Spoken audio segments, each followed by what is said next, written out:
Hello friends, welcome back to my channel. আশা করি আপনারা খুব ভালো আছেন। আর আজকের নতুন একটা ব্লগে আপনাদের জানাই অনেক অনেক স্বাগত। শীতের মরশুমে আমাদের এই বছরের শেষে যে উৎসবটির কথা মনে পড়ে সেটা হলো বড়দিন। বড়দিনকে সেলিব্রেট করতে আমরা অনেকে অনেক রকমভাবে অনেক জায়গায় যাই। কেউ যাই দেশ বিদেশে ঘুরতে, কেউ বা যাই পার্ক স্ট্রিটে ভিড় জমাতে। আবার এই ভিড়টাই যদি আমাদের নিজেদের ডেরায় হয় তখন কেমন লাগে বলুন তো বন্ধুরা। হ্যাঁ, আজকে আমি যাচ্ছি হলো হাওড়া ডুমুরজলা স্টেডিয়ামের কাছে ষষ্ঠী নারায়ণ ইকো পার্ক, যেখানে অনুষ্ঠিত হতে চলেছে হাওড়ার ক্রিসমাস কার্নিভাল। এই প্রথমবার ইছাপুরের মুখ থেকেই দেখেছেন গেটটা এই রকম সুন্দর করে সাজিয়েছে। তো চলুন, ইছাপুরের এই মোড় থেকে রাস্তা বরাবর সোজা যাব। সোজা গিয়েই পড়বে হলো ষষ্ঠী নারায়ণ ইকো পার্ক, যেখানে প্রত্যেক দিন প্রত্যেক বাচ্চা বড় সবাই ভিড় জমায়। নতুন করে এই পার্কটি রিওপেন হয়েছে, যার প্রবেশ মূল্য 5 টাকা এবং সারাদিনই প্রায় খোলা থাকে। তো চলুন, সেই পার্কে আজকে অবাধ প্রবেশ এবং পাশাপাশি মাঠে হয়েছে হলো ক্রিসমাস কার্নিভাল। তো চলুন, পুরো ব্যাপারটা আমি ঘুরে দেখি। যেতে যেতেই পড়বে আনন্দময়ী আশ্রম, খুব সুন্দরভাবে সাজিয়েছে লাইট দিয়ে এবং গোটা রাস্তাটা পুরো আলোয় মুড়েছে। না জানি ওখানে গিয়ে কত ভালো আলোয় মুড়ে দেবে আপনাদের এবং আমাকেও। চলুন, আমার সাথে হাঁটতে থাকুন। আমাদের এই প্রাণের শহর হাওড়া, সেই হাওড়াতে প্রথমবার ক্রিসমাস কার্নিভাল। কেউ না এলে হয় বলুন? আপনারা অবশ্যই আসবেন, আমি জানি। আর যতক্ষণ আসছেন না আমার ব্লগটি দেখুন কেমন। তো চলুন, আমি আস্তে আস্তে তো এবার ভেতরের দিকে প্রবেশ করবই। আর প্রাণের শহরে যেহেতু প্রথমবার ক্রিসমাস কার্নিভাল, আমরা অনেকেই পার্ক স্ট্রিট যাই, অন্য অন্য জায়গায় যাই। তো অবশ্যই কিন্তু এই জায়গাটা একদিন হলেও ভিজিট করুন, কারণ এটা আজ থেকে উদ্বোধন শুরু হচ্ছে। আগামী 2রা জানুয়ারি অবধি এই কার্নিভাল থাকবে। সুতরাং আমার হাওড়া, আমার প্রাণের শহরে যেহেতু আমাদের নিজেদের ডেরায় এই কার্নিভাল হচ্ছে, একবার তো আমরা সকলেই যাব। কি বন্ধুরা, তাই তো? ওপার হব আর এখান থেকেই একটা প্রজেক্টরে দেখা যাচ্ছে হাওড়া ক্রিসমাস কার্নিভাল। একটু জুম করে দেখাই। তো চলুন, এবার আমি ভেতরে ঢুকবো। ঢুকতে না ঢুকতেই একটা প্রজেক্টরে দেখাচ্ছে এখানে হাওড়া ক্রিসমাস কার্নিভাল, যেটা ভীষণ ভালো লাগছে। আর এই হচ্ছে ওদের একদম এন্ট্রান্সের গেটটা। আর এখানে দেখুন রাস্তাটিকে পুরো আলোয় মুড়ে দিয়েছে। অন্যান্য সময় এই রাস্তাটা চেনা যায় না, কিন্তু আজকে বিরাট বিরাট ভালো লাগছে। তো চলুন, একদম এন্ট্রান্স দিয়ে ঢোকা যাক।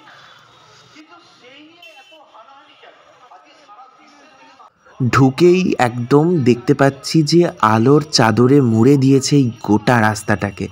ঢুকেই ডান দিকে পড়ছে ষষ্ঠী নারায়ণ ইকো পার্ক, যে ইকো পার্কের সামনেটা ক্রিসমাস ট্রি, বড় বড় স্যান্টা এবং বড় বড় আলোর ঝাড় দিয়ে পুরোটাকে মুড়ে দিয়েছে। কত স্টার রয়েছে, কত রকমভাবে গাছগুলোকে সাজিয়েছে, যেটা দেখে একদম অভিভূত হওয়ার মতো। আর ওদিকে রয়েছে একটা বড় স্যান্টা। আর এখানে সকলে সবার মতো করে ছবি তুলতে ব্যস্ত। তো আমি তো এসেছি আজকে ব্লগ শ্যুট করতে। আমার সাথে যেহেতু কেউ আসেনি আর অফিস থেকে একদম ঝোড়ো কাক হয়ে এসেছি, সুতরাং আমার ছবি তোলার কোনো প্রশ্নই পড়ছে না। তো চলুন, Howrah Christmas carnival free entry, 2টো থেকে 10টা অবধি থাকবে প্রত্যেক দিন। আর 22 তারিখ থেকে শুরু হচ্ছে 2 জানুয়ারি 2024 অবধি। তো দেখুন, ঢুকতে না ঢুকতেই মনটা একদম ভরে গেল, যেন মনে আমার প্রাণের শহর হাওড়াকে আরও নতুনভাবে নতুন রূপে দেখছি। সত্যি সত্যিই তো কি দারুণ সাজিয়েছে দেখুন এই জায়গাটা। মেরি ক্রিসমাস লেখা রয়েছে এখানে। মানে ক্রিসমাস রিলেটেড যত কিছু থাকে, আপনার গিফট আইটেম থেকে শুরু করে ঘন্টা, টুপি, সমস্ত কিছু দিয়ে খুব সুন্দর করে এখানে সাজিয়েছে। আর আমার এত ভালো লাগছে, আমি এই জায়গাটা থেকে সরতেই পারছি না। অনেকগুলো ছবি তুললাম, ভিডিও ক্লিপস নিলাম। আর এখানে দেখুন এই স্যান্টাটিকে কি দুর্দান্ত লাগছে, তাই না? তো চলুন, এবার আস্তে আস্তে ভিতরের দিকে প্রবেশ করা যাক। দেখি ভেতরে কি আছে। এখানটা এমন এত সুন্দর সাজিয়েছে, না জানি ভেতরে কত কিছু পাবো। আচ্ছা, এটা মাননীয় মুখ্যমন্ত্রী আমাদের পশ্চিমবঙ্গের মমতা বন্দ্যোপাধ্যায়ের অনুপ্রেরণায় এই হাওড়ায় প্রথমবার ক্রিসমাস কার্নিভাল। তার জন্য ওনাকে অনেক অনেক থ্যাংক ইউ জানাই। বিকজ আমাদের হাওড়াটাও এরকমভাবে সেজে উঠুক। আর গোটা পার্কটাকে দেখুন খুব সুন্দর করে আলোয় মুড়িয়েছে। এবছর থেকে তো শুরু হয়েছে হাওড়াতে দুর্গাপুজোর কার্নিভাল। ভীষণ ভালো লাগার একটা বিষয়। অবশ্যই পরের বছর সেই কার্নিভালের ভিডিও করব। আর এবছর হাওড়াতে ক্রিসমাস কার্নিভাল। এখানে এসে একটা জিনিস শুনতে পেলাম, ধর্ম যার যার, উৎসব সবার। একদমই তো। তাই একদম এই বড়দিনের উৎসবটিকে একদম জম্পেশ করে আমাদের একদম মনের মণিকোঠায় রাখতে শুরু হয়ে গেছে আজ থেকে এর উদ্বোধন। একদম 2রা জানুয়ারি অবধি আপনারা সকলে আসবেন আমি জানি। পার্কের এই জায়গাটা ভীষণ সুন্দর, একটা বড় মুখবালা হাঁ রাক্ষস। তো এখানে আসলে আপনারা অনেক রকমের দোলনা, বাচ্চাদের নিয়ে খেলাধুলোর জায়গা সমস্তটাই পেয়ে যাবেন। আর আরেকটা কথা বলবার, অনেকেই বলছেন যে এই পার্কে নাকি অরিজিৎ সিং আসবে এই হাওড়ার ক্রিসমাস কার্নিভালে। অরিজিৎ সিং আসবে না এই খবরটা ভুয়ো। আমাদের সকলের প্রিয় এই সঙ্গীত শিল্পী অরিজিৎ সিং এই কার্নিভালের থিম সংটি গেয়েছে। কারণ উনি যদি এখানে আসতেন আমরা সকলেই হয়তো ব্যানার, পোস্টার, হোর্ডিং এই সমস্ত কিছু দেখতে পেতাম। তো এটাই হচ্ছে ব্যাপার, উনি আসলে আমরা টের পেতাম। তো থিম সং গাওয়ার মধ্যে আর ওনার আসার মধ্যে অনেকটা তফাৎ আছে, সকলে এটাকে গুলিয়ে ফেলছে। তো চলুন, পার্কের মাঝে রয়েছে এরকম বড় একটি ঝিল, তার ওপার থেকে দেখা যাচ্ছে যে ওখানে কার্নিভালের কিছু একটা হচ্ছে। ঢুকেই যদি আপনারা ডান দিকে না গিয়ে সোজা চলে যান ওই চাদরের নিচ দিয়ে, মানে ওই আলোর চাদরের নিচ দিয়ে হাঁটতে হাঁটতে, তাহলে এই দিকটা দিয়ে বেরিয়ে এসে এই পার্কটিতে আপনারা ঢুকতে পারবেন।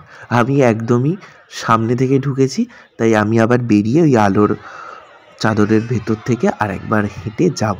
আর এখানে দেখতেই পেলেন নৌকার ওপরে একটি স্যান্টা ক্লজ, সেখানে অনেক গিফটস রয়েছে, এখানে একটি সুন্দর করে সাজিয়েছে। প্রত্যেকটা জায়গাতেই আপনারা সুন্দর করে ছবি তুলতে পারবেন। তো চলুন, বেরিয়ে পড়েছি, বেরিয়ে এই আলোর চাদরের ভেতর দিয়ে হাঁটতে হাঁটতে যাই। আমি পানি আরেকটা ঘাট দিয়ে একজন তুমি কি আমি একজন তখন জলটাকেই দেখাচ্ছে। অনেকের মুখে বলতে শুনেছি যে বড়দিন মানেই পার্ক স্ট্রিট, সেখানে প্রচুর ভিড় হয়, প্রচুর মানুষ সেখানে তাদের ভালোবাসার শহরে কলকাতা সকলে গিয়ে সেই পার্ক স্ট্রিটে ভিড় জমায়। আমাদের এই হাওড়া শহরে প্রথমবার এই কার্নিভাল, তাই পার্ক স্ট্রিটের পাশাপাশি আমাদের নিজের এই হাওড়া শহরের কার্নিভালকেও আমরা কিন্তু দুর্দান্তভাবে সেলিব্রেট করছি। প্রথম বছর, না জানি আজকে এত লোক এসেছে, আরও বাকি দিনগুলোতে কত মানুষজন এখানে আসবে। তো নিজের শহরকে রিপ্রেজেন্ট করব না, সেটা কি হয়? তো সেই জন্যই আজকে অফিসের কাজ করে 7টার পর, যেহেতু আঁকানো নেই, বেরিয়ে পড়েছি এই ক্রিসমাস কার্নিভালের সাক্ষী হতে। তাই আমরা যাব তো অনেক জায়গাতেই এই ছুটির মরশুমে, এই শীতের মরশুমে, কিন্তু নিজের শহরকে একবার অন্তত আমরা সকলে ঘুরে দেখব। প্রথম বছর আরও ভালো হবে, পরের বছর থেকে আরও, তার পরের বছর থেকে আরও। এই ছোট্ট ছোট্ট পায়ে চলতে চলতে, যেমন আমাদের মুখে মুখে রটে থাকে না যে ক্রিসমাস মানেই পার্ক স্ট্রিট, একদিন হয়তো আমরাও বলবো যে ক্রিসমাস মানেই আমাদের প্রাণের শহর হাওড়া ক্রিসমাস কার্নিভাল। আলোয় মোড়া এই চাদরের নিচে হাঁটতে হাঁটতে মালুমই পেলাম না কখন এই চাদরটি শেষ হয়ে গেল। দেখুন, একদম এন্ডে এসে উপস্থিত হয়েছি আমি। এখান থেকে একদম ডান দিকে পড়ছে ষষ্ঠীনারায়ণ ইকো পার্কের আরেকটি গেট। তো চলুন ভেতরে ঢুকবো এবং ঢুকে দেখব যে এই ইকো পার্কটার সামনে, মানে এই গেটের সামনে কীরকম সাজিয়েছে। তো ঢুকতে না ঢুকতেই দেখতে পাচ্ছি দূর থেকে হাওড়া ক্রিসমাস কার্নিভাল লেখা একটি জোন, যেখানে খুব সুন্দর করে সাজিয়েছে। অবশ্যই সেখানে যাব। আর বাঁ দিকে পড়ছে হলো মঞ্চ, যেখানে এই 22 তারিখ থেকে 2 তারিখ অবধি, 2রা জানুয়ারি অবধি বিভিন্ন সাংস্কৃতিক অনুষ্ঠান সেখানে অনুষ্ঠিত হবে।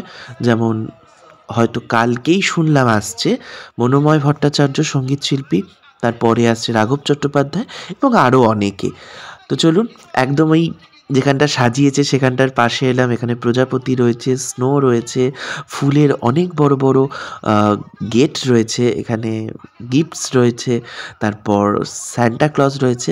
তো সবটা মিলিয়ে ভীষণ ভালো লাগছে এই জায়গাটা। তো অবশ্যই কিন্তু আপনারা যারা আসবেন এই জোনটিতে ছবি তুলতে মিস করবেন না। কেমন? ছবি যেহেতু তুলতেই হবে, তাই ছবি তো তুলতেই হবে। আর এই যে দেখা যাচ্ছে, দেখতে পাচ্ছেন, ওই ঝিলের ওপারতে আমি ছিলাম, ওখান থেকে আসতে আমার এতটা সময় লাগলো। তো এখানে একদম ঢুকেই ডান দিকে, ঢুকেই বাঁ দিকে পড়ছে আপনার মঞ্চ, এবং ডান দিকে পড়ছে মেলার কয়েকটা স্টল। তো কার্নিভালে আপনারা ভিড় জমাতে কেউ কিছু কেনাকাটাও করতে পারেন। প্রথমেই ঢুকেই দেখলাম এখানে খুব সুন্দর কার্পেটের একটি স্টল, ভীষণ ভালো লাগছে দেখতে। তো জিনিসপত্রগুলো কিন্তু বেশ সুন্দর। আর একদম ভেতরে ঢুকে যাব, এবারে ঢুকে দেখব তার ভেতরে কি কি রয়েছে, মানে এই মঞ্চ থেকে একদম সোজা চলে যাব। তো চলুন ঢুকে দেখি এখানে কি কি রয়েছে। ঢুকেই যেটা দেখতে পাবেন, এখানে অনেক ছোট ছোট স্টল রয়েছে, মানে বড় স্টলের বাইরে খাড় কানের ইত্যাদি ইত্যাদি অনেক কিছু এখানে রয়েছে। টেবিলের সেট, বুটিকের জামা কাপড় থেকে শুরু করে খাওয়া দাওয়া সবটাই এখানে রয়েছে। ভেতরে ঢুকলে খাওয়া দাওয়া, আলোর চাদরে হাঁটা, ছবি তোলা, সবটা নিয়ে কিন্তু আপনাদের বেশ কাটবে। এখানে কিছু বাচ্চাদের খেলনার দোকান রয়েছে। এই গাছটাকে খুব সুন্দর করে সাজিয়েছে কিন্তু। আজকে যেহেতু প্রথম দিন, তাই স্টল বেশি ভিড় নয়, স্টল পুরোটাই খালি। আশা করি কাল থেকে প্রত্যেকটি স্টলে বিভিন্ন জিনিসপত্র থাকবে, সেই জিনিসপত্র আপনারা কিনতে পারবেন, দেখতে পারবেন। আর এখানে রয়েছে অনেকগুলো খাবারের দোকান। না, একদম আর খাবারের দোকানের দিকে চোখ রাখবো না, যদিও আমি একা এলে কিছু খেতে পারি না, মন কেমন হয়, দূর একা একা খাবো, তার থেকে বরং না খেয়েই বাড়ি যাই। তো আমি কিছু খাবো না এখানে। তো পুরো এই চত্বরটা মেলার মতো করে, মেলার মতো কেন, মেলাই তো, খুব সুন্দর করে সাজিয়েছে, যেখানে খাওয়ার থেকে শুরু করে ছোট ছোট স্টল, বড় বড় স্টল, শাড়ির স্টল ইত্যাদি ইত্যাদিতে একদম সাজানো। অনেকগুলো স্টল খালি। আশা করি এই কিছুদিনের মধ্যে, মানে কাল থেকেই হয়তো এই অনেক স্টলগুলো যেগুলো খালি রয়েছে সমস্তটা ভরে উঠবে বেচা কেনার মধ্য দিয়ে। তো এখানে রয়েছে ছোট্ট একটি দোকান, যেখানে দেখতে পেলাম ক্রিসমাসের সমস্ত কিছু বিক্রি হচ্ছে। তো সবাইকে তো তাদের জীবিকা নির্ধারণের জন্য ছোট বড় সবাই স্টল দেবে। তো আমরা চেষ্টা করি সমস্ত স্টলগুলোতে ঘোরার, কিছু কেনার। এখানে রয়েছে বাংলাদেশি শাড়ির একটি স্টল, আপনারা আসলে যারা শাড়ি পছন্দ করেন অবশ্যই কিন্তু কিনবেন। তো যাই হোক, চলুন ভেতরটা ঘুরিয়ে দিলাম। কিছুই না, এই ক্রিসমাস কার্নিভালকে উপভোগ করতে, আলোর চাদরে হাঁটতে, অনেক অনেক ছবি তুলতে অবশ্যইভাবে আমাদের এই প্রাণের শহর হাওড়াতে আসুন। এখানে অনুষ্ঠান হবে, অনুষ্ঠান দেখুন, ছবি তুলুন, খাওয়া দাওয়া করুন। আর এই যে এখানে ছবি তোলার একটা জোনও করেছে স্যান্টা ক্লজের সাথে, তো অবশ্যই সেই ছবিটা তুলো আপনাদের ফেসবুক প্রোফাইলে আপলোড করুন যে আমাদের প্রাণের শহর হাওড়াতে আমিও এসেছি সাক্ষী হতে। যাব তো আমরা অনেক জায়গাতেই, কিন্তু নিজের প্রাণের শহর হাওড়াতে অবশ্যই একবার আসবো। কি তাই তো বন্ধুরা? দর্শক রেগে যাবে, তাই আমার মুখটা একবার দেখালাম। আমার অবস্থা খুব খারাপ, অফিস করে এসে আমাকে দেখতে একটুকু ভাল লাগছে না, তাই আর দেখাইনি। তো চলুন বন্ধুরা, আজকের মতো এইটুকুই। দেখা হবে খুব শিগগিরই পরের আরেকটি ব্লগে। ততক্ষণ আপনারা খুব ভালো থাকবেন, সুস্থ থাকবেন, আর আমাদের এই হাওড়ার ক্রিসমাস কার্নিভাল সকলে আসুন, এটুকুই অনুরোধ। দেখা হচ্ছে খুব শিগগিরই পরের আরেকটি ব্লগে। আর ভিডিওটি ভালো লাগলে অবশ্যই একটা লাইক, কমেন্ট অ্যান্ড সাবস্ক্রাইব করে দেবেন যদি চ্যানেলে নতুন হন।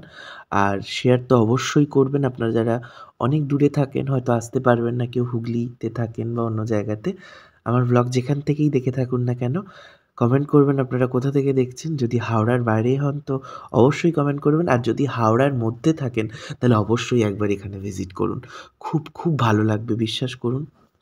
তো চলুন, টাটা।